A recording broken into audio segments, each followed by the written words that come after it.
종교 분야 1위 베스트셀러 기독교 세계관의 저자 김민호 목사님의 신간 분별은 개념이다가 출간되었습니다. 이 책은 신앙용어 정리 시리즈의 마지막 책입니다. 신앙은 개념이다, 예배는 개념이다도 개정판으로 함께 출간되었습니다. 예스24 교보문고에서 구매 가능합니다. 하나님 말씀 보시겠습니다. 하나님 말씀 마태복음 13장 20절부터 21절까지의 말씀. 하나님 말씀은 마태복음 13장 20절과 21절 말씀 보시겠습니다. 신약성경 21페이지, 신약성경 21페이지입니다. 마태복음 13장 20절과 21절 말씀 찾으셨으면 제가 봉독하겠습니다. 돌밭에 뿌려졌다는 것은 말씀을 듣고 즉시 기쁨으로 받되 그 속에 뿌리가 없어 잠시 견디다가 말씀으로 말미암아 환난이나 박해가 일어날 때에는 곧 넘어지는 자요. 아멘. 이 시간은 철로역정 66번째 강의가 되었습니다. 일시적 믿음이라는 부분을 살펴보도록 하시겠습니다. 일시적 믿음. 철로역정 먼저 본문 한번 보시겠습니다. 크리스천과 무지에 대해서 대화를 나눈 후에 일시라는 사람에 대해 이야기를 시작했다. 크리스천, 소망씨, 약 10년 전에 당신의 고장 근처에 살았고 종교의 앞장을 섰던 일시라는 사람을 아십니까? 소망, 알고 있습니다. 그자는 정직이라는 곳에서 약 3km 떨어진 은혜 없음이라는 도시에서 배반의 옆집에 살았습니다. 크리스천, 맞아요. 그는 배반과 한 지붕 아래서 살았지요. 그는 한때 크게 각성하기도 했습니다. 자신의 죄와 죄의 대가에 대해서는 어느 정도 깨달았습니다. 소망, 저도 그렇게 생각합니다. 왜냐하면 저의 집은 그의 집에서 약 5km밖에 떨어지지 않았습니다. 그는 때때로 저에게 와서 많은 눈물을 흘리기도 했습니다. 정말로 저는 그 사람을 불쌍히 여겼고 그에 대한 소망도 있었습니다. 그러나 주여 주여 외치는 모든 사람이 같은 사람이 아니라는 것을 깨달았습니다. 크리스천, 일시라는 자는 저에게 한때 자신이 순례길을 가겠다고 결심하였다고 말하였습니다. 그런데 갑자기 그는 스스로 구원이라는 자와 친해지더니 나와 멀어지게 되었습니다. 소망, 그 사람에 대한 이야기를 하면서 갑자기 타락하는 이유들에 대해 생각해 봅시다. 오늘 일시에 관해서 우리가 살펴보게 됩니다. 일시적 믿음. 일시라는 사람, 제가 목회하면서 정말 제일 많이 본 신앙의 패턴 중에 한 명이 이 유형이 아닌가 하는 생각이 듭니다. 은혜는 처음에 받았던 것 같은데 시간이 지나면서 그 은혜 받음이 점차 사라지고 나중에는 그 은혜의 자리에서 완전히 떠나게 되는 이런 모습들, 청교도 시대 때 굉장히 좀 많았던 사람들입니다. 요즘에는 눈에 안 띄죠. 눈에 안 띄는 이유가 뭐냐면 은혜를 받아본 적이 없기 때문에 그렇습니다. 상당수의 많은 사람들이 교회를 다니는데 은혜가 뭐죠? 라고 하는 어디서 많이 듣던 그런 표현이 이 사람들 입에서 굉장히 많이 나옵니다. 그죠? 은혜가 뭔지조차도 모릅니다. 은혜를 그냥 감동이라고 생각하는 시대에 우리가 살고 있습니다. 오늘날 우리가 사는 시대에 굉장히 여러분들 두려워야 되는 것이 뭐냐면 은혜를 받는다는 것이 굉장히 희귀한 시대에 살고 있습니다. 근데 은혜를 우리는 마치 뭐하고 굉장히 동의어로 생각을 하냐면 감동받음과 동의어로 생각하는 경향성이 상당히 많이 있습니다. 그래서 찬양을 하다가 눈물 좀 흘리면 자기가 은혜 받은 거라고 생각을 하고, 그리고 자기가 신앙생활하면서 뭔가 신비적 체험을 한번 하면 그것이 은혜 받은 것으로 생각을 합니다. 근데 은혜라는 것이 그게 아닙니다. 우리는 제가 이번에도 이제 용어 강의 책을 쓰게 된 이유가 바로 거기에 있습니다. 사람들이 용어에 죄다 속고 사는 경우가 얼마나 많은지 모릅니다. 은혜 받았다고 얘기하는데 은혜가 뭔지를 제대로 알지도 못합니다. 한번 좀 물어보십시오. 주변에서 내가 은혜 받았습니다. 내가 한 10년 전엔 저도 은혜 받았습니다. 이런 얘기하는 사람들한테 한번 물어보십시오. 당신은 그러면 은혜가 뭐라고 생각을 합니까? 그러면 감동하고 굉장히 비슷하게 얘기를 해요. 근데 그게 은혜 받은 게 아니거든요. 은혜 받았다는 것은 하나님 앞에서 내 존재를 알게 되는 것입니다. 내가 어떤 존재인가를 자각하게 되는 것. 근데 제가 이제 목회를 하면서 이렇게 보면은 상당수의 사람들이 자기가 어떤 존재인지를 전혀 인식을 못합니다. 우리는 그렇지 않습니까? 딴 사람의 그러니까 이 예수님의 비유에서 나오는 것처럼 딴 사람의 혐오스러움에 대해서는 우리는 굉장히 예민하게 반응을 하죠. 다른 사람의 눈에 티에 굉장히 예민하게 반응을 하는데, 다른 사람이 나에 대해서 무엇을 혐오스럽게 생각하는지에 대해서는 전혀 무감각한 시대에 우리가 살고 있습니다. 전혀 무감각합니다. 전혀 무감각해요.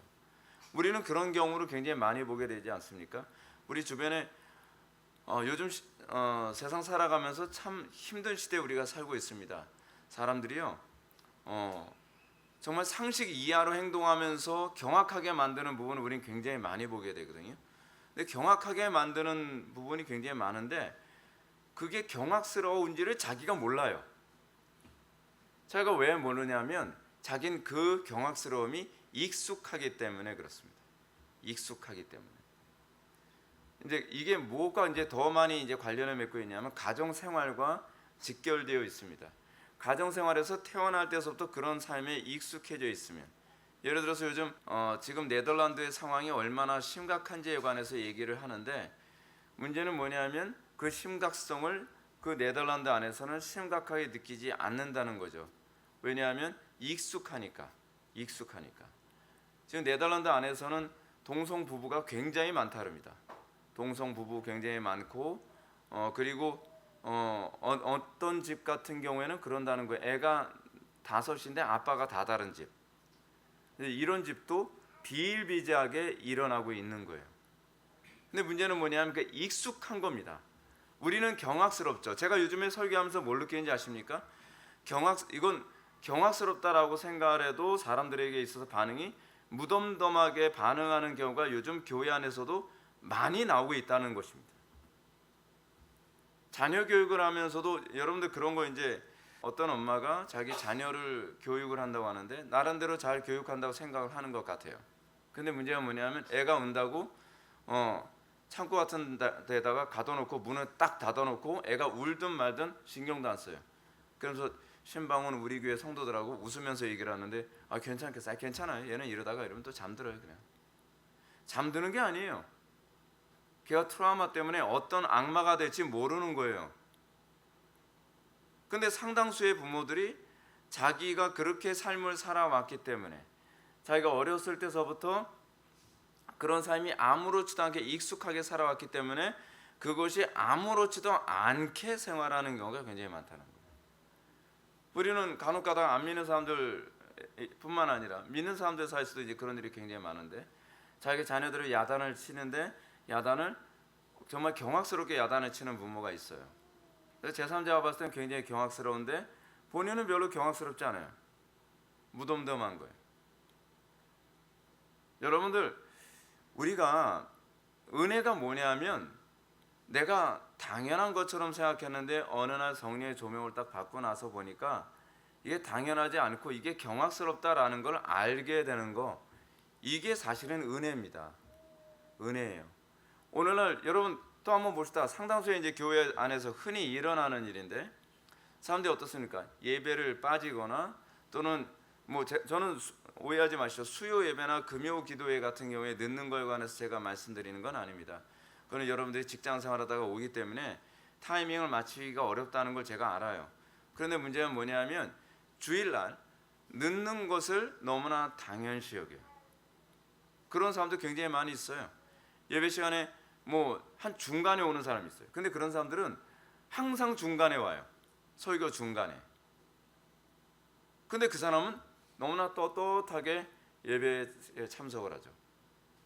예배 시간에 자기가 행동하는 것이 얼마나 경악스러운 행동인지 전혀 인지를 못하는, 자기의 말의 습관이 얼마나 심각한 말인지 전혀 인지하지 못하는, 그러면서 사람들이 이렇게 얘기하는, 뭘 그래 이 정도 가지고 이해해야지, 이해해줘. 근데 이해해줄 문제가 아니에요. 자기가 안 보인다는 건 은혜 없음을 의미하는 거예요. 그게 느껴져야 고쳐지는 거예요. 느껴져야 그 문제 가지고 씨름을 하게 되는 거예요. 근데 오히려 뭐라 그러죠? 예배 시간에 늦었을 경우에 징계를 하거나 그 부분에 대해서 지적을 하게 되면, 교회가 여기만 교회냐? 물론 여기만 교회는 아니죠. 근데 그것이 얼마나 경악스러운지를 인지를 못하면, 여러분 이건 굉장히 심각한 문제입니다. 여러분들 어떤가요? 여러분들 설교를 들으면서, 여러분들 예배 시간에 설교를 들으면서 아, 나에게 이런 경악스러운 부분이 있었네 라고 하는 걸 하나씩 하나씩 깨달아가는 것, 그냥 알고 잊어버리는 것이 아니라 그것이 너무나 경악스러워서 견딜 수가 없고, 때로는 어떤 부분은 얼굴이 남들에겐 얘기는 못하지만 내 심령이 조명이 돼서 얼굴이 화끈화끈 달아오를 정도로 너무나 수치스럽고 너무나 괴롭게 느껴지는 거예요. 여러분 이게 사실은 은혜입니다. 근데 이걸 못 느껴요. 이건 못 느껴요. 여러분들은 어떨지 모르겠는데 목회자로서의 저는요 굉장히 많이 느낍니다. 굉장히 많이 느껴요. 파도처럼 느낍니다. 근데 이게 1년도 아니고 5년도 아니고 10년도 아니고 계속 반복되면 굉장히 괴로운 거죠. 굉장히 괴로운 거예요. 왜? 이 부분에 대해서 전혀 모를까? 왜 자기 자신에 대해서 그 경악스러움을 전혀 왜 감지를 못할까? 그죠? 그런 나의 경악스러움에 대해서는 전혀 못 느끼는데 타인에 있어서 제가 그랬잖아요. 자기 자신의 죄인됨을 느끼지 못하는 사람이 타인의 죄에 대해서 더 예민하다고요. 더 예민해요. 굉장히 예민해요. 누가 그렇다 했죠? 김정은이 같은, 또 김정일 같은, 김일성 같은, 그죠? 자기 자신이 그렇게 경악스럽게 행동하는 거에 대해서는 뻔뻔스럽고 우습게 얘기를 하는데, 다른 사람이 자기 눈앞에서 조금만 그런 거슬리게 행동을 하면 곧바로 총으로 쏴 죽이죠. 근데 그게 우리의 모습이에요. 근데 우리가 은혜를 받고 나면 그 총으로 쏴 죽일 인간이 바로 나로구나라는 걸 알게 되죠. 그죠? 그게 보이는 게 은혜인 거예요. 왜냐하면 그게 보여야 비로소 하나님과의 관계, 이웃과의 관계가 해결이 되거든요. 근데 이게 안 보이니까 이웃과의 관계가 해결이 안 되죠. 당연히 하나님과의 관계는 두말할 나위가 없고요. 그렇지 않습니까? 그래서 우리의 타락한 본성의 문제가 뭐냐면 끊임없이 자기 죄에 대한 합리화로 가는 것이 문제죠. 자, 마태복음 오늘 본문 말씀 한번 봅시다. 돌밭에 뿌려졌다는 것은 말씀을 듣고 즉시 기쁨으로 받되 그 속에 뿌리가 없어 잠시 견디다가 말씀으로 말미암아 환난이나 박해가 일어날 때에는 곧 넘어지는 자요. 씨 뿌리는 비유가 네 종류의 밭을 언급하고 있습니다. 하나는 길가밭, 하나는 오늘 우리가 보는 돌짝밭, 또 하나는 가시덤불, 또 하나는 좋은 밭입니다. 근데 여기서 이 돌밭에 뿌려졌다는 것, 이것이 이제 대부분 이제 청교도들이나 그렇지 않으면은 우리 전통 개혁파 신학 안에서 일시 신앙을 설명할 때 주로 많이 사용하는 본문입니다. 일시적인 신앙. 일시 신앙은 교리적으로 볼 때 성도의 견인 교리 안에서 타락 교리에 포함됩니다.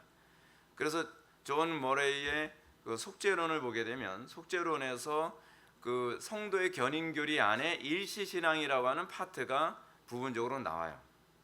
근데 머레이 교수는 이 신앙에 대해서 다음과 같이 가르칩니다. 잘 들어보세요. 그리스도를 믿고 그에게 복종하며 일시적으로 좋은 신앙 고백을 하며 그리스도와 그 왕국에 대한 열심을 보이는 모든 외양을 가지고 있다가도, 근데 여기서 이제 저도 속고 여러분들도 속게 되는 것이 뭐냐면, 일시 신앙의 특징이 뭐냐면 처음엔 복종해요. 말씀에 복종도 잘해요. 복종을 하니까 당연히 뭐가 나타나냐면 삶의 변화가 나타나죠. 삶의 치유가 나타나요. 근데 복종하며 일시적으로 좋은 신앙 고백도 합니다. 그리고 그리스도와 그의 왕국에 대한 열심을 보이는 외양을 가지고서 굉장히 열심을 내요. 굉장히 열심을 내요. 여러분들, 우리 교회 안에서 그런 일 굉장히 많았습니다. 굉장히 많았습니다. 하도 많아서 참 마음이 굉장히 많이 힘듭니다. 복종 많이 하죠. 처음에 왔을 때는 순종도 많이 하고, 예배에 철저히 예배에 참석해라, 예배에 철저히 참석하고, 그리고 기도에 열심히 참석해라. 그러면 기도에도 힘들고 어려운 일이 있어도 빠지지 않고 열심히 참석을 하죠. 근데 문제가 뭐냐면 이게 계속 가느냐, 아니면 계속 안 가느냐에 관한 문제예요. 문제는 뭐냐면 여러분들이 신앙생활하면서 이게 익숙해지기 시작하면, 좀 느슨해지기 시작하면서 어떤 현상이 나타나냐면 이제 일종의 종교적 회의감 같은 게 들기 시작을 합니다. 꼭 그렇게 매일 기도하러 나와야 되나? 그죠? 꼭 수요 예배까지 꼭 나와야 되나? 금요 기도에 또 빠질 수도 있는 것 아닌가? 근데 제가 누누이 경고하거든요. 기도에 빠지지 마라.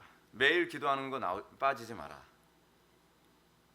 근데 거의 들어먹질 않아요. 제가 다 경험이 있고 제가 다 이유가 있어서 얘기하는 건데, 문제는 그놈의 교만함이 들어가면 목사 말이 들어오질 않는 거예요. 그러면서 저 정도는 뭐 순종 안 해도 되지. 그 자기 손해죠. 자기 손해죠. 제가 다 경험이 있고 그리고 이 성경에 대한 이해는 제가 여러분들보다 조금 더 낫잖아요. 그죠? 근데 말을 들어먹질 않아요. 그래서 이유를 대죠. 뭐가 어쩌고 뭐가 어쩌고 뭐가 어쩌고. 그러면서 자꾸 빠집니다. 순종을 안 해요. 그리고 나면 기도 조금씩 순종 안 하다 보면은 이제 그 다음엔 목사님 제가 요즘 이러이러해서, 제가 속으로 이러이러해서, 그 다음에 나올 소리는 수요일에 나오지 못할 것 같아요. 수요일에 나오지 못할 것 같아요. 그럴 줄 알았어 속으로. 그럼 제가 이제 수요일에 그래도 나와야 됩니다. 그래서 목사님, 그 다음에 더 이상 말을 안 합니다. 그 얘기는 안 나오겠다는 얘기입니다. 그럼 저는 이제 물 건너갔다 생각을 하는 거죠. 순종하지 않는 사람 도울 방법이 없습니다. 뭐 그렇다고 해서 뭐 교회라는 데가 공권력이 있어가지고 뭐 수협에 참석 안 한 사람 강제로 앉혀놓을 수 있는 것도 아니고. 근데 그 사람의 영혼을 위해서 얘기하는 건데, 그러면 이제 그 다음서부터 마음이 불편해지기 시작합니다. 저 목사는 정말 목회밖에 모르고 교인들이 얼마나 힘들고 어려운 상황이라서 못 나오는지 이해를 못해줘. 그런 거죠. 이해를 못해줘서가 아니에요. 영적 전쟁이 얼마나 살벌한지를 아니까 하는 소리입니다. 근데 이제 문제가 뭐냐면, 그러다가 목사님 제가 금요기도에 참석이 좀 어려울 것 같습니다. 나요. 그렇지. 그 다음에는 얼굴이 이제 완전히 그 맥이 딱 풀리는 얼굴로 한 몇 주 정도 생활하다가 그 주일 낮 예배 마치고서 그냥 말도 안 하고 사라지면서 오후 예배는 참석을 안 합니다. 그러면 아니 그 자매 또는 그 형제 왜 안 보여? 그 얘기도 안 하고 오후 예배 참석 안 했는데요. 그럼 이제 몇 주 후에는 이제 교회 옮긴다 소리 나오겠구만. 그러면 거의 맞습니다. 거의 100%입니다. 그러니까 말도 안 하고 오후 예배 안 나오겠다라고 하는 건 교회 옮기겠다는 말을 그냥 한 거예요, 그냥. 근데 이게 여러분들 이런 게 있습니다. 제가 노골적으로 말씀을 드리면 이래요. 여러분들이 교회를 옮기는 것이 어떤 개인적인 일로 교회를 옮기는 것과 여러분들이 하나님의 말씀을 순종하지 않기 위해서 교회를 옮기는 건 완전히 다른 문제입니다. 하나님의 말씀을 거역하기 위해서 피하기 위해 교회를 옮기는 문제는 신앙 고백을 부인한 것과 거의 동일한 개념으로 이해되어집니다. 그걸 우리는 뭐라고 얘기하냐면 그걸 배도라고 얘기하는 거예요. 여러분, 우리가 이 배도라는 개념을 굉장히 우리는 이렇게 얘기하잖아요. 신사참배 했냐 안 했냐 뭐 이 정도로 우리는 배도라고 생각하는데, 배도라고 하는 것은 그냥 도를 버린 게 배도예요. 그러니까 여러분들이 요즘 한국 교회가 그렇지 않습니까? 하나님 말씀대로 순종하지 않기 위해서 교인들이 교회를 옮기는 경우가 굉장히 많이 있거든요. 교회를 옮기는 이유가 예를 들어서 집이 멀어서 그랬다든지, 그렇지 않으면 물리적인 어떤 피치 못할 사정에 의해서 교회를 옮기는 이제 그런 문제일 경우에는 별 문제가 되지 않는데, 문제는 근본적으로 내가 저 말씀 매번 내가 찔리고 내가 순종하기 싫은 그 말씀을 거부하기 위해 교회를 옮기는 문제는 전통적으로는 이 문제가 사실은 배도의 관점으로 이해되어졌다는 것을 기억하시기 바랍니다. 자, 두 번 다시 반복해서 얘기 안 합니다. 왜냐하면 저도 이런 얘기하는 게 굉장히 불편하기 때문에 그래요. 누구 들으라고 하는 소리 아닙니다. 근데 이게 성경이 얘기하는 방식입니다. 그래서 제가 부가로 제가 설명을 드린다고 한다면, 그래서 교회로 옮겼을 경우에는 신앙이 절대로 성장을 안 합니다. 신앙의 유익이 전혀 없어요. 그렇게 해서 교회로 옮기고 난 이후에는 끊임없이 신앙생활에 아주 회의적인 모습만 나타나게 됩니다. 그러니까 여러분들이 우리 신앙생활에 관해서 굉장히 가볍게 생각하지 마십시오.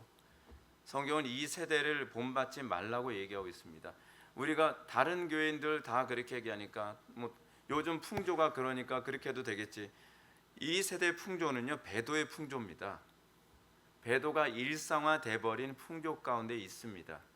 그래서 우리가 내 편의, 내 가령기를 긁어줄 사람을 찾는 것, 그 자체가 다 배도 행위와 다 직결되어 있다는 것을 알아야 돼요. 신사참배 같은 이런 일상적인 것이 아니라 이런 특별한 케이스로서의 어떤 우리의 신앙에 도전을 줬을 때, 그때 우리가 신사의 고개를 숙이는 문제는 이 큰 문제로 인해서 그게 외부로 드러났을 뿐이지, 실제로 이 배도는 일상에서 계속 이루어지고 있는 겁니다.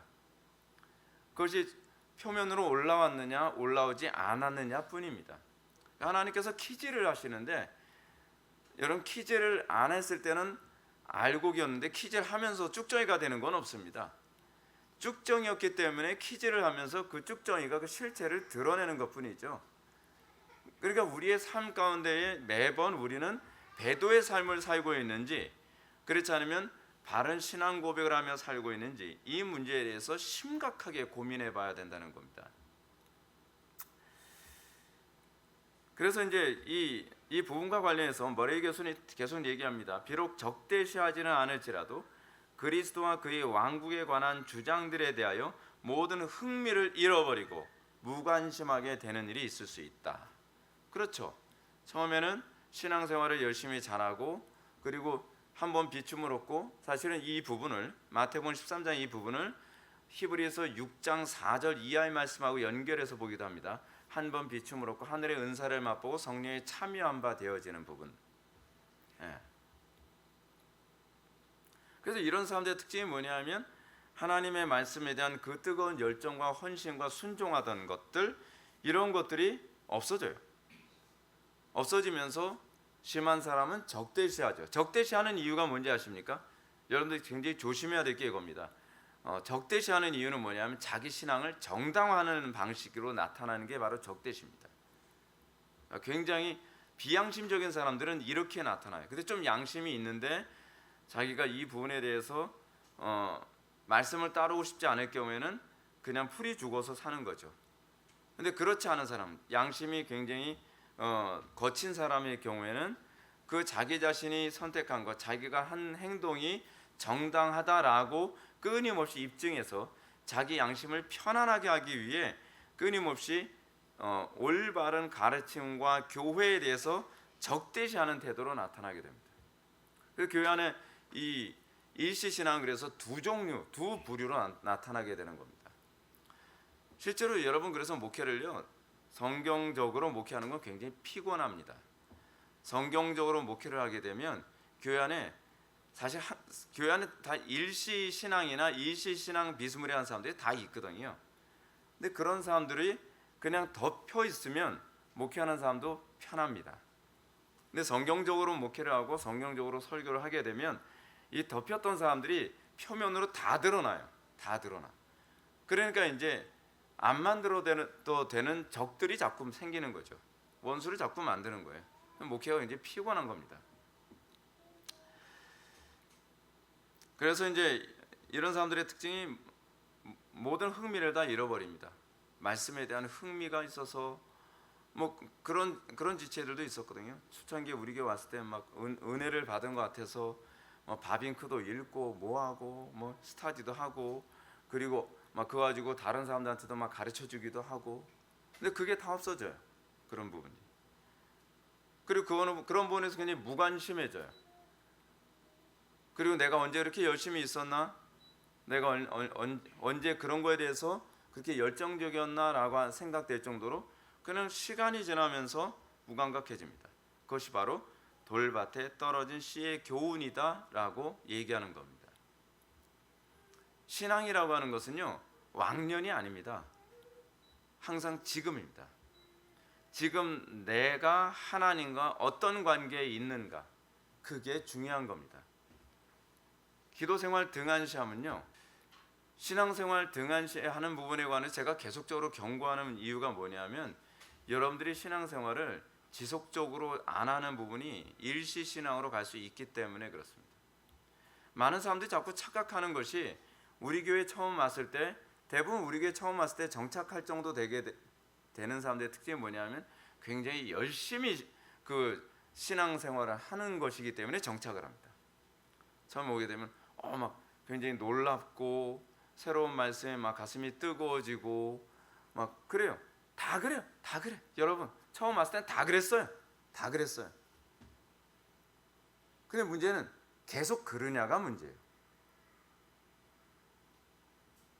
여러분 계속 그러지 않은 거 굉장히 위험한 겁니다. 우리는 그럴 수 있다고 생각합니다. 그럴 수 없습니다. 착각하지 마세요. 성경이 그렇게 가르치지 않습니다. 제가 우리 교회 성도들 중에서 그런 사람들이 많이 보여요. 처음에는 굉장히 열심히 있고 말씀에 대한 호감도 있고, 그리고 뜨겁게 기도하고, 시간이 지나면서 점차 무관심해지고, 교회 안에서 무슨 일이 있어도 별로 관심도 없고, 그냥 종교 생활이 돼버려서 습관적으로 교회만 왔다 갔다 합니다. 교회 안에서 내게 주어진 직무만 그냥 간실히 그냥 완수하고, 욕먹지 않을 정도로만 완수하고. 조심하셔야 돼요. 조심하셔야 돼요. 이건 제가 여러분들을 어떻게 도울 수가 없어요. 물론 저는 기도하죠. 여러분들이 그 열심히 식지 않도록, 여러분들이 하나님의 은혜 가운데 가게 해달라고. 여기서 머레이는 아주 흥미로운 점을 지적합니다. 그것은 어떤 사람이 회심된 것으로 보여서 잠시 동안은 열심히 끌어오르다가 갑자기 싸늘하게 식어진다는 것입니다. 그들은 성도의 교제로부터 자취를 감춥니다. 제가 맨날 했던 얘기죠. 제가 지어낸 얘기가 아닙니다. 전통적인 가르침이고, 머레이 교수도 분명하게 얘기하는 겁니다. 그 소위 속된 말로 그냥 잠수 타는 거죠. 처음에는 이 사람 저 사람하고도 교제하는 거 되게 좋아하고, 말씀 나누는 거 되게 좋아하고, 그 은혜 안에서 막 받은 은혜를 나누는 걸 되게 좋아하는데, 이제는 어떻습니까? 이제는 뭐 다른 사람하고 교제를 나눈다고 하더라도 그냥 내 관심사 중심으로 사람들을 끌어모으는 일에 열심을 내기 시작을 하죠. 그러면서 뭐가 생기냐면, 교회 안에서 파당이 생깁니다.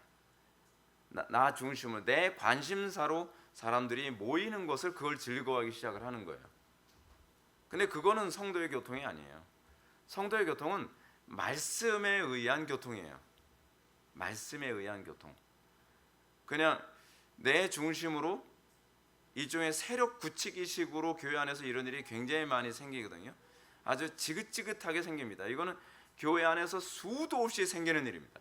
이게 사람의 본능입니다. 사람이라고 하는 것은, 이 악한 본성의 특징이 무엇이냐면, 끊임없이 자기 중심으로 사람들을 끌어모아서 일종의 세력화하는 걸 굉장히 좋아합니다. 그것이 은혜가 떠났을 때 나타나는 현상이에요.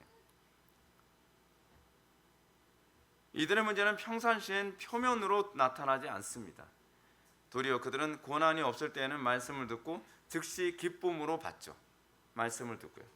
그런데 문제는 그 속에 뿌리가 없어 잠시 견디다가 말씀으로 말미암아 환난이나 박해가 일어날 때는 곧 넘어지는 자라는 사실입니다. 평상시에는 여러분들이 일시신앙인지 선명히 잘 드러나지 않습니다. 언제 드러난다고요? 그냥 이거죠. 말씀으로 말미암아 환난이나 박해, 이거 뭐예요? 키질이죠. 키질. 예수님께서 말씀하신 것처럼 키질을 하면 비로소 그 실체가 나타나요. 키질만 했다 하면 넘어져요. 키질만 했다 하면. 은혜는 받는 것 같은데, 말씀을 듣고 은혜는 받는 것 같아요. 그리고 말씀을 듣고 기쁨으로 받기도 해요. 근데 어려움만 있으면, 그 말씀으로 인해서 나의 삶에 도전이나 어떤 장애나 어려움이 있게 되면 곧바로 넘어져요. 곧바로 넘어져요. 그래서 그런 사람들 있잖아요. 제가 청년부 사역할 때도 굉장히 많이 봤었던 모습인데, 어려움만 있으면 잠수를 타요. 그리고 어려움 없으면 다시 수면 위로 또 올라와요. 그러다 또 어려움 생기면 또 잠수를 타요. 수륙 양욕이에요. 네. 이거 굉장히 심각한 거예요. 굉장히 심각한 거예요. 일관성이 있어야죠. 일관성이 있어야 돼요. 항상 오히려 어려움 때문에 믿음이 성장하는 게 정상입니다. 신앙생활에서 어려움이 없다는 건 미신입니다. 모르겠어요. 여러분들 인생은 어떤지 모르겠지만 제가 인생을 살아보니까 저는 거의 그냥 수시로 어려움이 있어요. 수시로. 네. 그 어려움이 있을 때마다 그 어려움 극복하면서 하나님의 뜻을 알게 되고, 그리고 그 극복하면서 믿음이 성숙해져 가는 거죠. 그래서 이들의 특징은 싹이 남이 없고 성장이 없다는 사실입니다. 무엇보다 열매가 결코 없다는 것이죠. 정상적인 신자는 문제를 통해 신앙이 자라고 열매를 맺습니다. 여러분들 신앙생활을 오래 했는데 성장이 없다, 신앙이 없다고 보는 것이 좋습니다. 로이 존스 목사님이 아예 요번에 제가 로마서 강의를 준비하면서 보니까 로이 존스 목사님이 아예 노골적으로 얘기하더라고요. 이러이러한 분들은 자기 신앙이 있는지 없는지 뒤돌아보십시오. 뒤돌아보셔야 됩니다. 세월이 지나면 알아서 믿음이 들어가겠지. 자꾸 이제 예배 참석하고 설교 들으면 알아서 믿음 들어가겠지. 믿음 들어가지 않습니다. 그냥 굳어집니다. 제가 신앙생활하면서 제일 경계하는 것이 뭐냐면 굳어지는 겁니다. 굳어지는 사람은 굉장히 돕기가 어렵습니다. 익숙해져 가는 거예요. 그러니까 그런 거 있잖아요. 아이들한테도 잔소리하고 야단을 치면 어떤 애는 지적하고 고치라고 얘기해야 되면 즉각 고치는 아이들이 있는가 하면 어떤 애는 그냥 이제 잔소리에 아예 익숙해져 버리는 거예요. 아예 또 잔소리 한다고 해서 그 아이가 그걸 고치고 있는 건 아니거든요. 그렇죠? 고치고 있지 않은데 얘기하면 그냥 잔소리를 듣는 거예요. 잔소리가 아니에요. 고쳐야 될 교훈이에요. 교훈이 잔소리로 들린다는 건 익숙해져서 더 이상 마음에 새기지 않는다는 얘기거든요. 그건 굉장히 심각한 겁니다. 신앙생활의 길이 그렇게 들면 굉장히 힘들죠. 자녀들 중에서도 그렇게 길이 든 아이들은 고치기가 굉장히 힘듭니다. 왜냐하면 이미 교훈이 아니라 잔소리로 인식이 돼버렸기 때문에 뇌에서 그렇게 반응을 하는 겁니다. 신앙생활에서도 동일해요, 여러분들. 신앙생활에서 목사의 설교나 목사의 지적이 잔소리로 들리기 시작하면 그거는 고치기 힘들다고 생각을 하셔야만 합니다. 그게 교훈으로 들리고 마음에 새겨져야 됩니다. 성경을 끊임없이 마음에 새기라고 가르치고 있죠. 근데 여러분들은 고치지 않죠. 왜 고치지 않죠? 노예이기 때문에 그래요. 자유인은 고칩니다. 여러분들은 이렇게 합리할 겁니다. 목사님, 노예가 아니라요, 제가 기질 때문에 그래요. 기질이 아니라 기질의 노예입니다. 신앙은 기질을 극복합니다. 제가 분명히 말씀드리지만 제발 좀 합리하지 마십시오. 그런 말 있잖아요. 실패하는 사람들의 특징이 뭐냐면 항상 변명을 달고 다닌다고요. 변명을 달고 다니는 사람은 아무것도 못합니다. 고치는 사람은 변명하지 않습니다. 그 부분이 내가 고쳐야 될 부분이구나. 그래야 고쳐지는 거예요. 우리가 노예라는 걸 인정하기 전에는 절대로 자유함을 추구하지 않습니다. 그렇지 않나요? 우리가 북한 사람들을 해방시키기 위해서 해야 되는 작업이 뭡니까?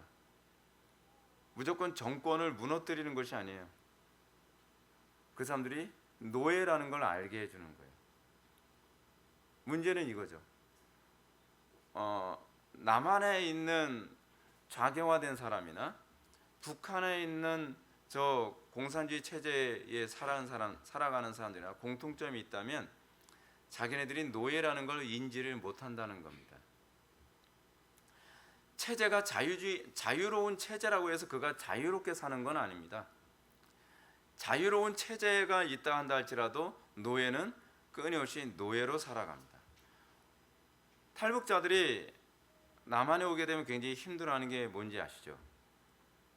북한에서는 시키는 대로만 하면 되는데 남한에서는 자유를 주니까 그게 너무 성가시다는 겁니다. 우리가 가지고 있는 자유라는 것은 이게 굉장히 수준이 높은 거거든요. 자유민주주의는 쉽게 되지 않습니다. 기독교 신앙이라고 하는 것은, 신앙에서 자유라고 하는 것은 노예됨과 싸우는 것과 관련을 맺습니다. 자기 노예됨과 싸우고자 하는 마음이 없으면 그 사람은 노예로서의 삶을 살 수밖에 없습니다. 아무리 자유를 준다 할지라도 그 사람은 노예 상태를 열망할 수밖에 없는 거죠. 그 사람들은 노예 상태로 사는 것에 대해서 끊임없이 정당화합니다. 그죠? 끊임없이 정당화합니다. 북한의 체제를 정당화하는 이유는 뭐냐면 자기가 그 체제가 주는 노예스러움이 좋은 겁니다. 생각하지 않아도 밥 나오죠. 시키는 대로 일하기만 하면 되는 거죠. 그죠? 그게 노예의 특징 아닌가요? 노예의 특징? 근데 자유인은 그렇지 않습니다. 노예의 삶을 거부하고 저항합니다. 그래서 자유인의 삶은 항상 투쟁이 뒤따를 수밖에 없습니다. 진리에는 항상 전쟁이 있죠. 그게 신앙입니다. 오늘날 기독교인들의 문제가 뭔지 아십니까? 싸우지 않는다는 겁니다. 그러니까 자유를 위해서 싸우는 게 무엇인지 모릅니다. 그래서 대부분 교인들은 어떠냐면 그냥 노예처럼 교회에 왔다가 목사가 시키는 대로 헌금을 하고 노예처럼 교회에서 어떤 프로그램에 따라오는 것으로 신앙생활하는 걸 굉장히 좋아합니다. 자유인으로서 삶의 영역에서 끊임없이 투쟁하고 거기서 내가 그리스도인으로서의 자유인의 삶을 살아가는 것을 강조하게 되면 굉장히 싫어합니다. 그죠? 그건 피곤하니까요. 그래요. 원래 자유인은 피곤한 겁니다. 왜냐하면 생각을 해야 되거든요. 노예가 편합니다. 노예는 몸만 피곤하지 정신적으로는 굉장히 편안합니다. 그죠? 더 이상 생각 안 해도 돼요. 시키는 대로만 하면 되니까. 근데 그것이 기독교인은 아닙니다. 그것이 기독교인이 아니죠. 자, 우리 철로역정 부분 한번 볼까요? 다시 만난 무지. 크리스천과 소망은 무지에 대해서 대화를 나눈 후에 일시라는 사람에 대해 이야기를 시작하였습니다. 번연이 이 무지라는 인물 다음에 일시를 묘사한 것은 이유가 있습니다. 일시와 이 무지는 거의 그 옆 동네 사람처럼 굉장히 흡사한 종류라는 것을 보여주기 위해서입니다. 무지는 잘못된 지식과 피상적 지식으로 교회 생활하다가 결국 죄된 삶으로 돌아가는 반면 일시는 무지와 달리 상당한 지식과 죄의 질책과 같은 체험을 한 사람입니다. 그러나 일시는 끝까지 인내하지 못하고 죄된 삶으로 돌아가는 사람이죠. 이게 이제 일시와 무지의 차이입니다. 그러니까 무지는 말 그대로 복음이 가져다주는 은혜의 영광스러움에 대해서 아무런 지식이 없어요. 소위 진리가 나를 자유케 한다는 것이 무엇인지를 학문적으로는 아는데 실제로 내가 그 진리로 인해서 자유케 되어진 경험이 없어요. 경험이. 그리고 그런 사람들은 은혜의 감격이라든지 진리의 위대함 그런 거에서 전혀 인식이 없습니다. 지식이 없어요. 그냥 다 이론적으로만 아는 거예요. 이론적으로. 마치 뭐하고 똑같다 그랬죠? 무술을 이론적으로는 아는데 한 번도 그 무술을 자기 몸에 만들어 본 적이 없는 상태. 그런 사람들은 우리 뭐라 그런 사람이 무지죠. 무지. 근데 일시는 이 부분에 대한 풍성한 이해를 다 가지고 있어요. 제가 이제 일시와 관련해서 좀 묵상을 해보면 그렇습니다. 오늘 제가 요즘 맨날 강단에 서서 이렇게 설교하다 보니까 자꾸 관절이 안 좋아져가지고 아침마다 요즘 자전거를 타는데 자전거를 타고 오늘은 여기저기 돌아다니다가 경사가 높은 데를 이렇게 올라가게 됐어요. 그래서 제가 이런 생각을 했습니다. 저는 항상 이 자전거 타면서 생각이 좀 많거든요. 이런 생각을 했어요. 칼도 항상 갈고 닦을 때 녹이 슬지 않는 것이고 그리고 지식도 항상 갈고 닦을 때 필요할 때 지식이 나오는 것처럼 근육도 항상 갈고 닦아야 이런 언덕 올라가는 게 힘들지 않구나 이런 생각을 하면서 땀을 뻘뻘 흘리면서 자전거 타고 언덕을 올라갔어요. 일시의 특징이 뭐냐면 과거에 자기도 칼을 갈 만큼 갈았고 자기도 과거에 신앙생활에 대한 열심이 있었는데 어느 시점부터 그 칼이 썰리지 않은 칼이 된 거예요. 아니 아예 칼집에서 칼이 뽑히질 않아요. 왜요? 여러분 칼집에서 칼이 뽑히려면 항상 칼을 닦아줘야 되거든요. 이 칼이요 이게 스테인리스가 아닙니다. 강철로 만든 거다 보니까 녹이 슬어요. 그리고 이 습기에 취약하죠. 그래서 이제 진검을 가진 사람들은 칼을 뽑아서 수시로 좀 닦아줍니다. 기름칠도 해주고 그래야 칼이 뽑을 때 부드럽게 스무스하게 뽑히니까요. 신앙생활도 그래요. 신앙생활도요 과거에 얼마나 내 신앙의 칼이 잘 들었냐가는 별로 중요하지가 않습니다. 과거에 칼이 잘 들었으면 뭐예요? 지금 정작 저하고 내가 싸우려고 하는데 내 칼이 뽑히지 않는데 내 칼이 벨 수가 없는데 그렇지 않습니까? 이게 일시의 특징입니다. 일시. 과거에는 상당한 지식과 제 질책과 같은 경험을 한 사람입니다. 근데 끝까지 인내하지 않아요. 그 신앙이 꾸준하지 않습니다. 그 신앙이 계속가지 않습니다. 그래서 무지와 일시의 공통점은 자기 자신을 점검하는 데 게으르다는 겁니다. 무지는 자기 자신이 신앙이 있다라고 그냥 착각을 하면서 아예 점검을 안 하는 거고요.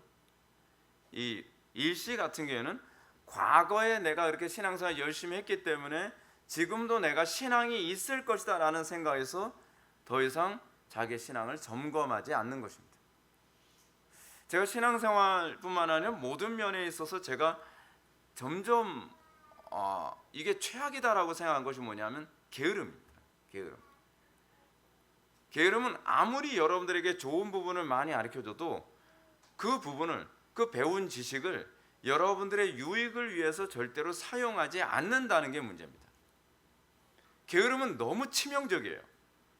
그래서 청교도들이 모든 만악의 근원이 게으름에서 나온다고 하는 부분에 관해서 목회를 하는 입장에서는 정말 동의가 안 될 수가 없습니다. 그렇잖아요. 우리는 이번에 이제 영화 한 편 제가 좀 홍보 한번 하려는데 이번 한산이라고 하는 영화 이번에 또 개봉하더라고요. 이순신 장군의 한산 대첩을 영화로 만든 것 같습니다. 제가 개인적으로 이순신 장군을 되게 좋아하니까 뭐 여러분들도 다 좋아할 거예요. 근데 이순신 장군의 항상 특징이 뭐냐면 언제 전쟁이 일어날지 모르기 때문에 항상 칼을 갈듯이 살아간다는 거죠. 병사들을 항상 전쟁도 일어나지 않았는데 병사들을 항상 훈련시키는 거예요. 옛날에 제가 칼의 노래 책을 보게 되면 거기서 그런 얘기가 나와요. 병사들이 너무 싫어하는 거예요. 이순신 장군을.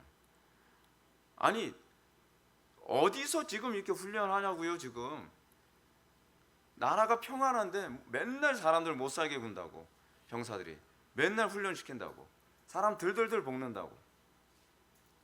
근데 여러분 전쟁이 터져서 그때 훈련하면요 그때는 때가 늦습니다. 칼은 적이 나타났을 때 가는 것이 아니라 적이 나타날 거라고 생각하고 미리 갈아두는 게 칼입니다. 그게 전쟁의 원칙이잖아요. 근데 그놈의 게으름 때문에 아무리 머리로야 알죠. 여러분들 머리로야 다 알지 않습니까? 머리로는 아는데 뭐 하기가 싫어요. 칼을 갈고 닦고 준비하는 게 정말 귀찮아 죽을 지경인 거죠. 제가 30살 때 봤던 영화 중에 글래디에이터라고 하는 영화가 있죠. 제가 30살 때, 그러니까 그게 2000년대 때 나온 영화일 거예요. 2000년도 아니면 2001년도에 나왔던 영화일 겁니다. 근데 글래디에이터에서 이제 그런 장면이 나오거든요. 막시무스라고 하는 장군이 이 도망을 가는데 죽을 뻔했다가 이제 그 간신히 그 상대방 제압해서 도망을 가는 거예요. 근데 막시무스가 칼을 딱 들고서 이 도망을 가는데 한 근위병이 딱 가로막고 있는 거예요. 그러니까 그 근위병이 막시무스를 딱 보니까 다급하니까 칼을 뽑으려고 하는데 칼이 안 뽑혀요. 칼이 왜 안 뽑히냐면 전시 때 칼을 쓰고 나면요, 칼에 피가 묻거든요. 근데 피가 묻은 상태에서 칼집에 꽂고 안 닦으면 여기서 이게 엉키잖아요, 피 때문에. 그러면 안 뽑히는 거예요. 그러니까 막시무스가 로마 장군인데 칼을 두 손으로 들고 사는 얘기가, 그 사람이 또 이제 그 근위병도 자기 후야에 있는 병사니까 씩 웃으면서 그러지, 내가 평소에 칼 잘 닦아두라 그랬지 하면서 한 번에 베서 죽여요. 그때를 위해서, 단 한 번을 위해서, 그 한 번에 목숨을 뺏기지 않기 위해서 항상 갈고 닦는 것이 전쟁이에요. 근데 신앙이 전쟁이라니까요. 여러분, 우리가 신앙생활이 얼마나 무시무시한 전쟁터입니까? 근데 이 전쟁터의 삶을 살아가면서 요행을 바랍니까? 요행을요? 오늘 칼 안 뽑혀도 되겠지. 근데 그러다가 어느 날 갑자기 우리 신앙에 도전이 오는 일이 있다니까요. 문제는 자기 신앙을 점검하는데 게으르다는 거예요. 그러다 어떻게 해요? 주님 오시면 끝나는 거죠. 그렇잖아요. 이들은 자신을 너무 신뢰하며 느슨하고 끊임없는 자기 개혁의 필요성을 느끼지 못하는 사람들이에요. 끊임없이 자기 변명하죠. 그리고 낙관주의. 낙관의 특징이 뭐죠? 낙관이라는 건 철학입니다. 낙관은 낙관주의라고 하는 철학인데, 그것이 뭐냐면 항상 현실 앞에서 내일은 괜찮을 거야 라는 태도로 살아가는 거예요. 근데 그러면서 어떻게 해요? 괜찮을 거야 또는 자기 변명, 이걸 통해서 자기 멸망을 향해 달려가는 거죠. 무지가 그렇습니다. 그래서 무지는 계속적으로 크리스천과 거리를 두고 갑니다. 이 모습은 소망과 완전히 다른 태도를 보여주죠. 소망은 어떻습니까? 크리스천과 항상 짝을 이루어 같이 가는데, 무지의 특징이 뭐냐면 무지는 불편한 거예요. 거리를 두죠. 이는 성령으로 거듭나지 않은 사람들의 특징을 잘 보여주죠. 그들은 성도가 서로 교통함을 잘 알지 못하며 가까운 것 같으나 사실은 어느 정도 거리를 두고 살아갑니다. 요즘에는 사람들이 포커페이스를 굉장히 잘하잖아요. 마음으로는 사실은 먼데 표정 관리는 기가 막히게 잘하죠. 그래서 굉장히 친한 사람인 것처럼, 교통이 잘 일어나는 사람인 것처럼 하죠. 이런 사람들의 특징이 뭐냐면 마음속에 한몸된 일체감을 알지 못합니다. 일체감을 알지 못해요. 안타깝죠. 근데 여러분, 우리는 제발 좀 잘 기억하셔야 되는 게, 같은 한 성령을 받은 성도들끼리 교통이 일어나지 않아도 된다고 하는 그런 거짓된 가르침에 절대로 속지 마십시오. 그거는 아주 사악한 가르침입니다. 이 가르침이 보편화돼서 여러분들이 인식을 못하지만 이건 성경적으로 봤을 때 아주 사악한 가르침입니다. 일시의 특징을 한번 보겠습니다. 첫 번째로, 그가 살던 곳은 은혜 없음이라는 마을입니다. 그러니까 일시는 사실은 그 심령 속에 은혜가 없어요. 근데 이 은혜라고 하는 말은 사실은 구원의 은혜를 얘기하는 거예요. 일시는 애시당초부터 구원의 은혜가 없었던 겁니다. 구원의 은혜가 임한 사람들의 특징은 지속적인 것으로 나타나고, 고난과 환난으로 인해 하나님과 멀어지는 것이 아니라 도리어 더 성장하고 성숙하게 됩니다. 이 구원의 은혜가 있는가 없는가는 얼마나 방방 뜨냐가 아니에요. 고난을 날마다 극복하며 살아가는. 날마다 이제 신앙생활하면서 저도 이제 생각을 하면서 오늘 하루도 생각이 좀 많았는데, 신앙생활하면서 거의 하루도 마음 편할 날이 없이 새로운 문제가 또 생기고 또 생기고 또 생기고 또 생기고 그래요. 왜 그럴까? 근데 그 어려움을 극복하면서 하나님께서 우리에게 뭘 주세요? 제가 여러분한테 그런 말씀 드렸잖아요. 탁월한 사람들의 특징이 뭐냐면 어려움을 극복하면서 탁월해지는 거라고요. 어려움을 피해가는 사람이 탁월해지는 법은 없습니다. 단순히 자기 혼자 뭘 노력을 많이 해서 그 부분에 뛰어난 것과 그 어려움을 날마다 극복하면서 뛰어난 것은 완전히 다릅니다. 한 분야의 베스트가 되는 건 극복한 사람입니다. 그래서 우리는 한 분야의 베스트가 된 사람들이 굉장히 존경받는데, 그 이유는 그 사람이 단순히 공부를 많이 했다거나 그 사람이 단순히 뛰어나기 때문이 아니라 그 사람이 그것을 극복해 봤기 때문에 그렇습니다.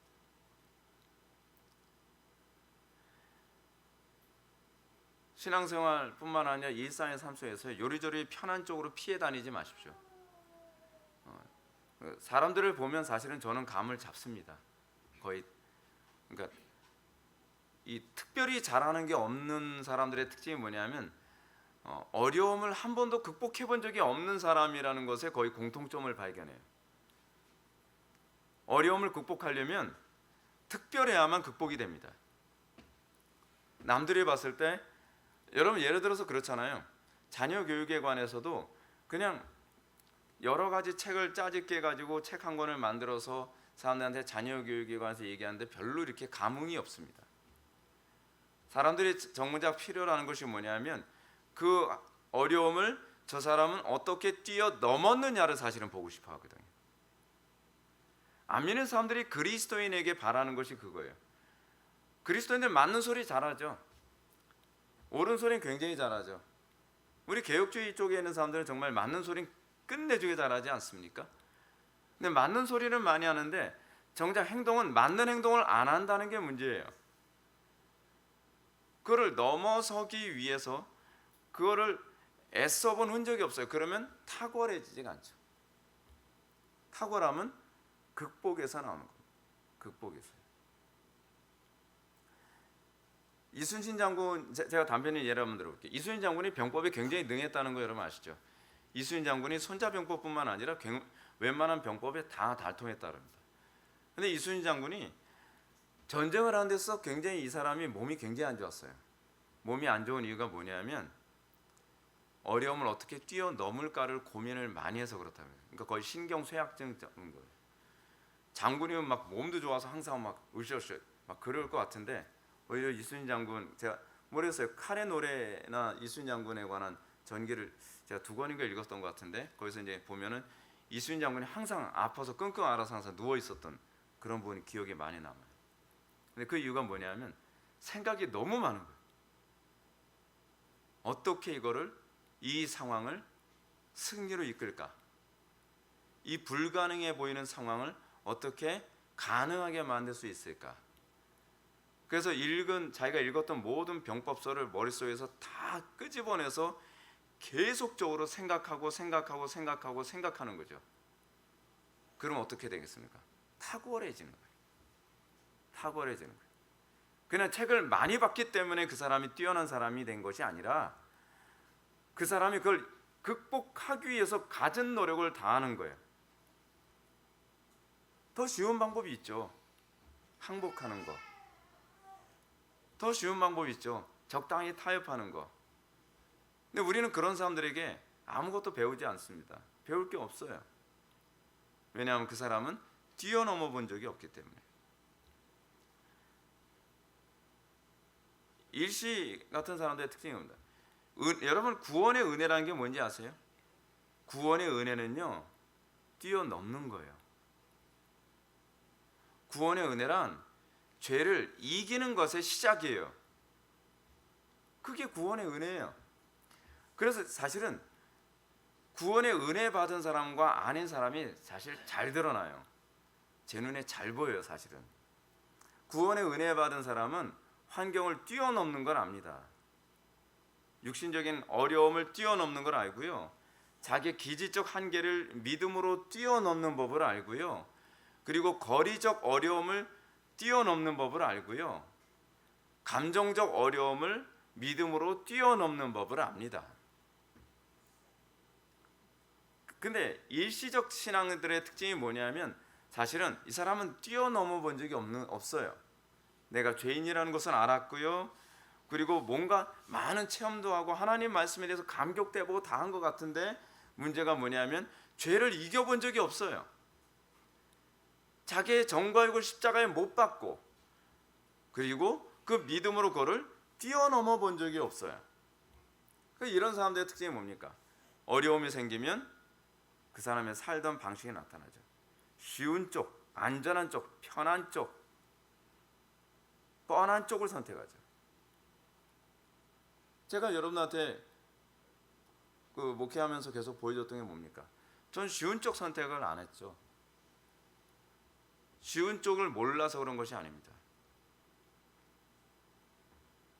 구원의 은혜가 무엇인지 아는 사람들의 특징이 뭐냐면 환난이나 핍박이 일어났을 때 곧 넘어지지 않습니다. 안 넘어진다는 얘기는 아닙니다. 넘어지기도 합니다.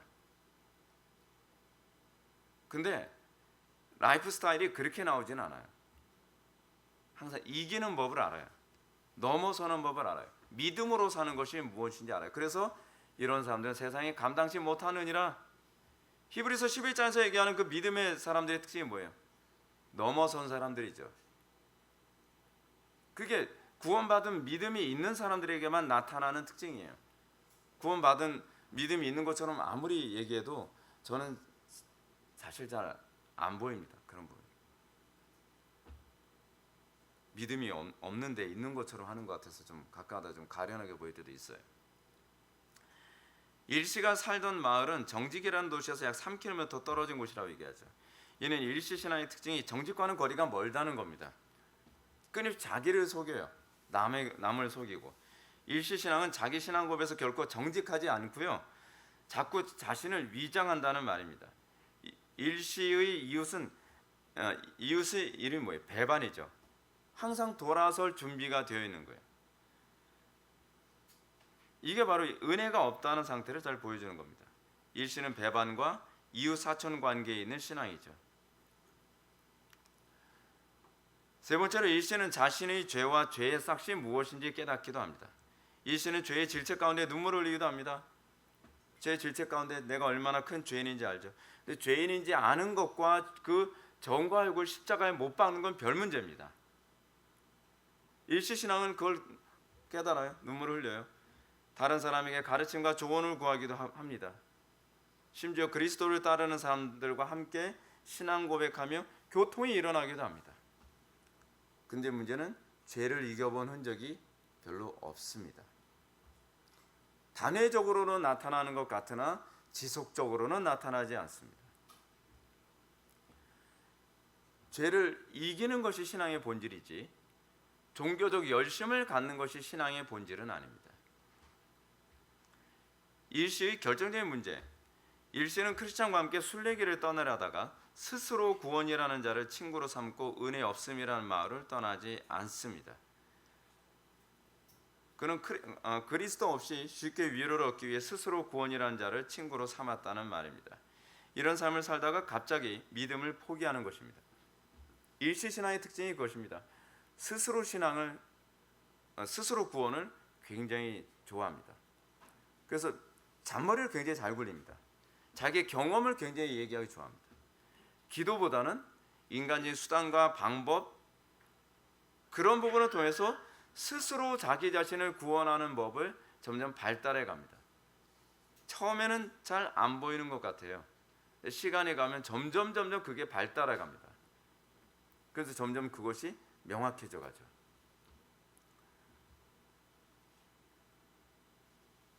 이렇게 일시가 순례길을 쉽게 포기한 데는 네 가지 이유가 있는데요. 첫째는 각성을 경험했으나 세상으로부터 완전히 떠나는 회심을 경험하지 못한 것. 각성은 경험했는데 문제가 뭐냐면 죄를 이겨본 적이 없어요. 각성은 경험했는데 문제는 그 죄와 단절하는 법을 경험한 적이 없어요. 둘째는 사람을 두려워했기 때문입니다. 그는 친한 친구들과 헤어지는 것을 두려워하고 친구들과 사이에서 일어날 반대와 비난을 두려워했습니다. 이 일시신앙들의 특징이 뭐냐면 애매모호한 스탠스를 취합니다. 소위 자기 신앙과 신앙이 유익이 되지 않은 사람에게 단호하게 끊어야 될 걸 끊어야 되는데 그러지 않습니다. 사람들로부터 소외당하는 걸 굉장히 두려워하죠.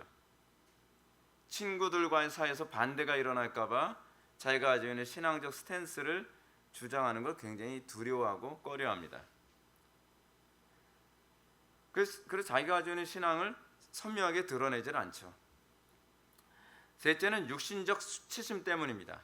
그는 종교가 환영받는 분위기에서는 자신의 신앙을 드러내기를 두려워하지 않지만 종교가 비난받는 상황에서는 자기 신앙을 수치스럽게 여깁니다.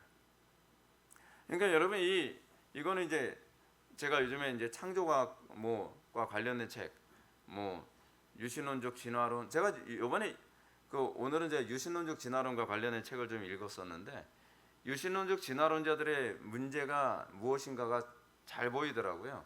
그들은 뭐냐면 과학자들한테, 즉 오늘날 과학자들, 물리학자들이나 천문학자나 지질학자나 이런 사람들한테 무식하다라고 손가락질 받는 게 무서운 겁니다.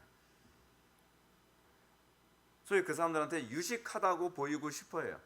그 사람들한테 내가 합리적이라고 보이고 싶어하는 것이 그들의 문제인 것 같아요. 여러분, 오늘날 기독교 신앙을 타협하게 되는 중요한 요인들, 소위 보수 신앙을 타협하게 되는 요인이 뭔지 아십니까? 제가 과거에 제 신대원 후배 같은 경우에도 이제 그런 얘기를 제가 들은 적이 있습니다. 보수 신앙은 좀 좁은 것 같다. 보수 신학은 좀 약간 고리타분한 것 같다. 좀 자유주의 신학 쪽으로 좀 얘기를 해야 좀 지적으로 보이고 좀 있어 보이고 좀 세련돼 보이는, 여러분 그런 거 너무 좋아하지 마세요. 요즘 기독교인들이 겉멋 만든 기독교인들이 굉장히 많거든요. 신학자들 중에서도 그런 사람들이 많고요. 목회자들 중에서도 그런 사람이 굉장히 많습니다.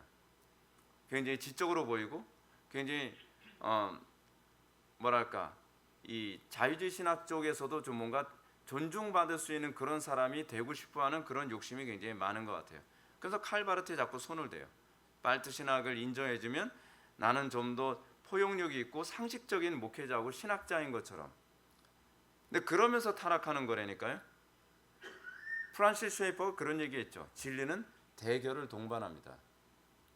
우리가 가지고 있는 진리에 대한 확고부동성 때문에 남들한테 좀 부족해 보이고 남들이 보기에 저 사람은 앞뒤가 막혀있는 사람이다라고 그렇게 보일지라도 진리가 그렇게 얘기한다면 우리는 그렇게 갈 수 있어야 돼요. 그것이 우리의 신앙의 선배들이 보여줬던 태도거든요. 근데 사람들이 자꾸 세련돼 보이길 원해요. 기독교인으로서 안 믿는 사람들에게 넌 그래도 좀 상식적이야, 넌 좀 똑똑하구나 라는 이런 칭찬을 듣길 바랍니다. 그러면 안 돼요. 그러면 안 됩니다. 유신론적 진화론자들이 가지고 있는 특징이 그거예요. 내가 좀 세련된, 좀 합리적인 신학자고 합리적으로 성경을 볼 줄 아는 사람이라고 생각해요. 유신론적 진화론자들도 뭐라고 얘기하는지 아십니까? 나도 성경의 정확무함을 다 믿는다는 거예요. 성경에 오리 없음을 믿는다는 거예요. 오리 없음을 믿는다고 얘기를 하는데 문제는 해석하는 방식이 오류 있게 해석을 해요. 그 사람이 성경을 해석하는 방식에서는 이미 전제가 어디에 깔려 있냐면 소위 진화론자들의 전제를 어느 정도 수용을 한 상태에서 성경의 오류 없음을 받아들이면서 얘기한다는 거예요. 그건 모순이죠. 그거는 정확히 얘기해서 그건 타협입니다. 조심하세요. 일시신앙의 특징이 그렇습니다. 그래서 일시의 일관적 태도는 쉽고 안전한 것만 택한다는 겁니다. 이 사람들은 항상 그래요. 항상 어떤 상황에서도 항상 쉽고 안전하고 세련되고 편안한 쪽을 선택합니다. 일시는 어렵고 위험하더라도 십자가의 길에 마음이 끌리는 그런 마음이 없습니다. 항상 쉽고 안전한 쪽으로만 마음이 끌립니다. 일시신앙으로 가는 단계, 이것만 얘기하고 우리 말씀 마치겠습니다. 일시적인 믿음을 가지고 세상으로 돌아가는 사람들의 과정과 단계는 그냥 여러분들이 우리 교회에서 신앙생활을 하면서 본 모습 그대로입니다. 이거 제가 그냥 의도적으로 이 부분은 김홍만 목사님 거를 제가 거의 카피하듯이 제가 이 부분을 제가 정리한 거거든요. 첫째, 하나님, 죽음, 다가올 심판들에 대한 기억을 떨쳐버리고 세상의 것으로 마음을 채운다. 일시신앙의 특징이 그래요.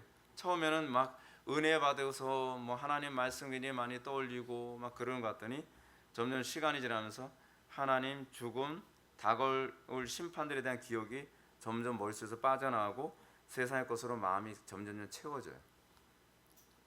세상의 성공, 명예, 행복, 뭐 즐거움 이런 것으로 점점 가득 차요. 두 번째는 그리고 나면 자동적으로 나타나는 것이 뭐예요? 신앙생활에 좀 흥미가 없어지죠. 정기적인 예배 참석, 일상적인 기도 생활, 개인적인 경건의 의무들을 서서히 등한시하는 모습으로 나타납니다. 항상 그랬어요. 제가 목회를 하다 보면 항상 그래요. 항상 예배 참석에 별로 흥미를 못 느껴요. 그리고 일상적인 기도 생활을 자꾸 어떻게 하든지 빼먹고 싶어해요. 개인적인 경건의 의무들 등하지 여러 가지 핑계를 굉장히 많이 대요. 핑계를. 근데 제 속으로는 그러죠. 다 핑계지 뭐. 셋째는 이렇습니다. 믿음이 있는 신앙의 동료들과 이제 만남을 멀리하기 시작을 합니다. 은혜 있는 사람들과 만나거나 교제를 나누는 것을 부담스럽게 여기죠. 그렇죠. 이런 사람들의 특징이 그거예요. 좀 믿음 있는 사람을 만나면 신앙이 열심히 있고 바르게 신앙생활하려고 하는 사람하고 만나게 되면 자꾸 이 책망을 듣거든요. 왜 요즘 기도하러 왜 안 나와? 요즘 예배 시간에 왜 그래? 뭐 요즘 예배 시간에 예전 같아 안 한 것 같아? 그럼 이제 굉장히 불편한 거예요. 그럼 이제 그 사람하고 자꾸 안 마주치려고 그러고 요리조리 피해 다니죠. 자꾸 피해 다녀요. 넷째는 그 다음에 이렇게 과정이 이렇게 나옵니다. 교회 목사와 지도자들의 흠만 보고 비판하며 교회 내에 동일한 불평과 불만을 가지고 있는 경건치 못한 사람들과 교제 갖는 것을 즐거워합니다. 그래서 그런 사람들만 자꾸 찾아다녀요. 자꾸 뭔가 열정 있고 신앙생활 바르게 하는 경건한 사람들을 하고 있는 것보다는 뭔가 신앙생활에 좀 소외되고 나처럼 좀 세속화돼가고 좀 기울어져가는 사람이 있으면 그 사람하고 있는 게 마음이 편한 거예요. 그 사람들하고 자꾸 이제 모임을 갖죠. 그래서 이를 통해서 자신의 불경건을 자꾸 정당화합니다. 불평을 하면 그 사람도 오케이, 나도 오케이. 그죠? 그러면서 하나의 이 불평과 불만이 하나의 어떤 흐름이 만들어지고 그러면서 그런 사람들의 모임이 또 만들어져요. 교회 안에서 끊임없이 일어나는, 끊임없이. 제가 20년 목회하면서 끊임없이 보게 되는 게 그거예요. 희한해. 은혜가 떨어지면 그런 사람들하고 하나의 이 공유하는 모임을 만들어요. 자꾸. 이건 본능처럼 만들어져요. 본능처럼. 그 나중에 항상 그룹이 만들어지고 그 안에서 교회를 어렵게 만듭니다. 그래서 항상 나갈 때는 혼자 안 나갑니다. 항상 자기하고 이 그룹이 형성된 사람들을 같이 데리고 나가죠. 이걸 우리 하와 신드롬이라고 얘기합니다. 자기 혼자 선악과 따먹는 것이 아니라 아담에게도 먹였던 것처럼 자기 혼자 망하는 것이 아니라 다른 사람들까지 같이 망하게 하는 거죠. 다섯 번째, 굳어진 마음으로 회개조차 할 수 없게 되고 교회를 떠나 자기 중심적 신앙생활에 빠집니다. 이게 항상 똑같습니다. 제가 말씀드렸죠. 진리가 싫어서 떠난 사람에게 다른 교회에 가서 은혜를 받는 법은 없습니다. 왜냐하면 애당초부터 진리가 싫어서 떠난 거니까. 진리가 싫어서 떠났으면 자동적으로 이 사람이 선택할 교회는 어떤 교회겠습니까? 자기의 불편한 양심을 편안하게 해줄 교회를 찾겠죠. 그렇죠? 그러고 나면 어떻겠습니까? 점점 회개할 기회를 놓쳐버리는 거죠.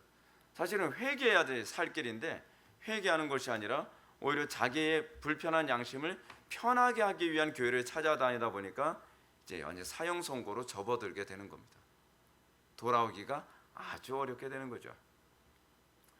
만약에 택한 백성이라고 한다면 하나님께서는 많은 환난과 고난과 어려운 가운데에 천부여 의지없어 손들고 옵니다라는 그런 극단적인 방법으로 하나님께서 인도해 주시지 않는다고 한다면 이런 사람들은 거의 잘 못 돌아옵니다. 여러분들 오늘 이 일시신앙과 관련된 이 부분은 마음에 새겨야 됩니다. 이건 누구에게나 생길 수 있는 부분이고 제가 교회 안에서 제일 마음이 힘든 케이스가 이런 케이스입니다. 처음에 우리 교회 왔을 때 열정적이고 신앙적이었대서 저도 굉장히 그들과 있는 것이 행복하고 좋았는데 언제부턴가 갑자기 원수가 돼요. 갑자기 원수가 돼요. 굉장히 마음이 힘듭니다.